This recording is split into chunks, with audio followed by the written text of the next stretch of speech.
தேர்வு விஷயத்துல என்ன மாதிரியான நிலை கோயம்புத்தூரில் இருக்கிறது இந்த தொகுப்பில் பார்க்கலாம். மத்திய அரசின் கட்டாய கல்வி உரிமை சட்டம் 2010ஆம் ஆண்டு அமல்படுத்தப்பட்டது.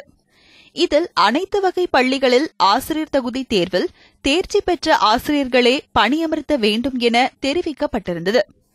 பணி நியமன ஆணை வழங்கப்பட்ட போது அதில் ஆசிரியர் தகுதி தேர்வு எழுத வேண்டும், அதில் தேர்ச்சி பெற வேண்டும் என நிபந்தனைகள் விதிக்கவில்லை என கூறப்படுகிறது. ஆனால் தற்போது 2010ஆம் ஆண்டிற்கு பின் பணி ஆணை பெற்றவர்கள் ஆசிரியர் தகுதி தேர்வில் தேர்ச்சி பெற்றே ஆக வேண்டும். இல்லையெனில் பணி நியமனம் ரத்து செய்யப்படும் என்ற நிலை உள்ளதால் ஆசிரியர்கள் கலக்கமடைந்துள்ளனர். நிச்சயமா ஒரு வருடத்துக்கு 2 ஆசிரியர் தகுதி தேர்வு நடத்தியிருக்கணும். அப்படி பார்த்தீங்கன்னா 10 தகுதி தேர்வு நடத்தியிருக்கணும். ஆனால் இவங்க 3 அல்லது 4 தகுதி தேர்வு தான் நடத்தியிருக்காங்க. ஆசிரியருக்கு அதிகபட்ச சான்ஸ் கொடுக்கவே இல்லை. அவங்களுக்கு அதிகபட்ச சான்ஸ் கொடுத்து பாஸ் பண்ணணும்னு சொன்னால் அவங்க நிச்சயமாக பாஸ் பண்ணியிருக்கலாம். ஆனால் இது கடைசி தேர்வு அப்படின்னு சொல்கிறது பார்த்தீங்கன்னா ஆசிரியர் மத்தியில் மிகுந்த மன உளைச்சலை தருது. சிறுபான்மையினர் பள்ளி ஆசிரியர்களுக்கு விலக்கு அளிக்கப்பட்ட நிலையில் அரசு மற்றும் உதவி பெறும் பள்ளி ஆசிரியர்களுக்கு இது கட்டாயம் ஆக்கப்பட்டு அதற்கான ஒப்புதல் கடிதங்களும் ஆசிரியர்களிடமிருந்து பெறப்பட்டு வருகிறது.